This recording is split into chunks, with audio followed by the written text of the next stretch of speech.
Hi everyone, hope you're all doing well.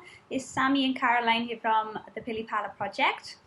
Hello, my name is Caroline and I am here today with Sammy from the Behaviour project. And if you don't know what we do already, we provide resources, advice, support and tools to empower you as parents to build and nurture emotional intelligence in your children.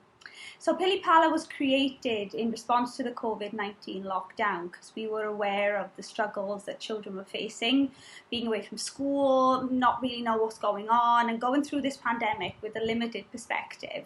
So this is quite challenging for children to go through this. And one of the key challenges that parents were facing when it came to managing their children's emotions during the pandemic, and still ongoing now as some of our community is telling us, is anger. This is being reconfirmed daily with press releases, articles from the media and research that we're coming across stating that children are displaying more challenging behaviour, they're lashing out and they're showing these signs of heightened, unregulated emotions. And if you're watching this video, I'm sure you can relate. If your child is acting out more than normal, is getting angry over everything, this video will help. So today we want to talk specifically about how to respond to those violent behaviours with something called NVR, and it stands for non-violent resistance. And it is a fabulous approach that has been developed to support parents who have children who may be exhibiting challenging, aggressive and violent, self-destructive behaviours within the home. It's a fabulous approach, focuses on the parent-child relationship and really helps to pull you out of those power struggles that you often find yourself caught in with children. There's so much research out there that supports MVR as a technique, supports how it increases confidence, it decreases aggressive behaviour, and it really can support families in making changes within the home. So some of you are currently in a pattern of escalation with your child, which ultimately increases the aggression in your child and the chances of violence reoccurring over and over. It's like a vicious circle. So when your child is kicking off, like in the moment, it's really challenging. I know as a teacher as well, kindergarten teacher, I have over 20 little ones to manage, and when even one of them kicks off, it's like, ah! So we're all guilty of letting ourselves be drawn in and feeling our own levels of anger rising as well. But it's important to remember that when you meet their chaos with more chaos, it just ends in disaster. Nothing gets solved. So it's important to make sure that you resist that temptation of being drawn into a violent altercation with your child. Parenting is not done well in the heat of the moment. Nothing is done well in the heat of the moment. We respond with these instant gratifying actions that when we think back to how we behaved or responded, that's when the guilt comes in.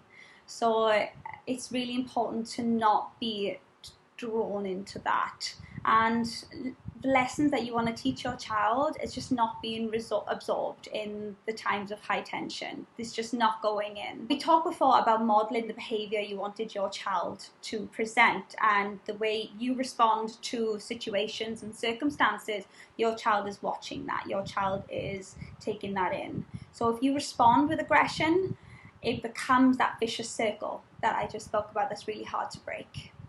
But the good news is it can be broken. So first of all, what you need to remember is don't take it personally. I know it can seem personal when your child is kicking you, hitting you, screaming at you, I hate you. It's really hard. But them acting out is not about you. They're responding to an emotion.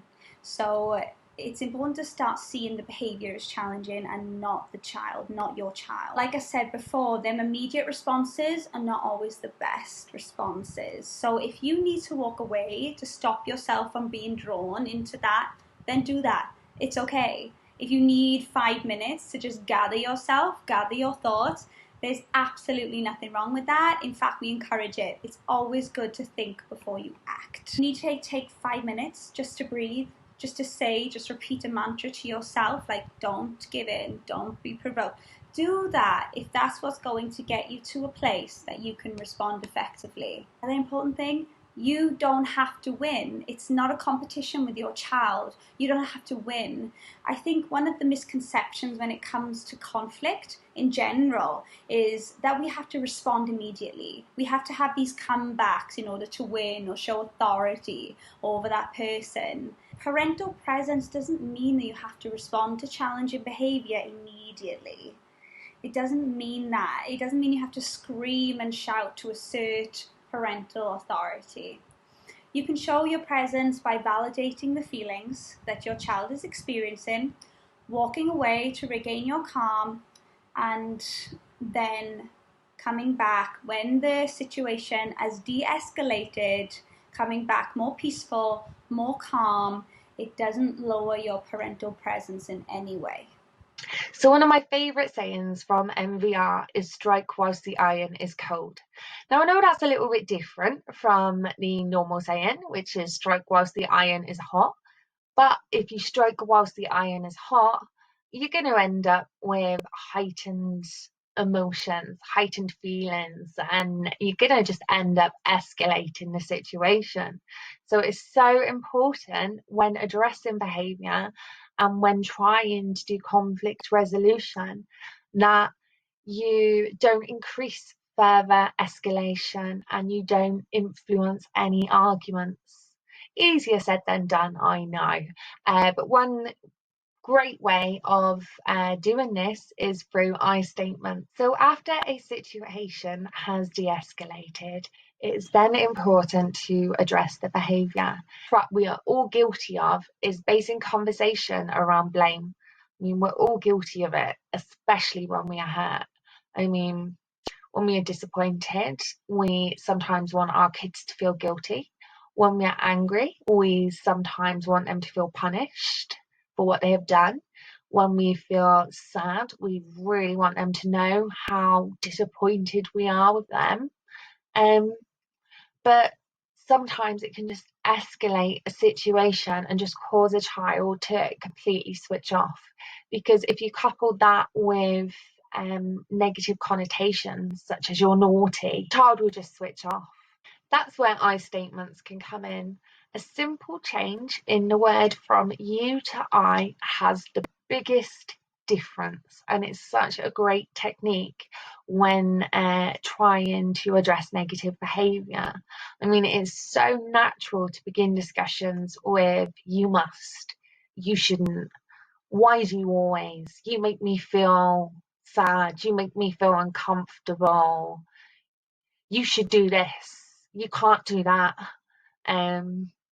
But it's so important to stay away from the word you, and it's so important to stay away from negative connotations as well, because put them together and they can be just so critical for a child to hear. I statements, on the other hand, are a way of communicating your requests, boundaries and limits to your child clearly, authentically and assertively, but not aggressively. So the simple method with I statements is to simply express what you seen happened or what you experienced, and then express how it made you feel and then why it made you feel that way. They are the 3 steps of I statement. Express what you saw, express how you feel, and then express why you feel. All with the word I. Take out the word you. So for example, instead of saying, I didn't like it when you jumped on my car because you scratched it, you could say, I felt really sad when I saw that my car had been scratched. It made me feel really sad because it cost a lot of money.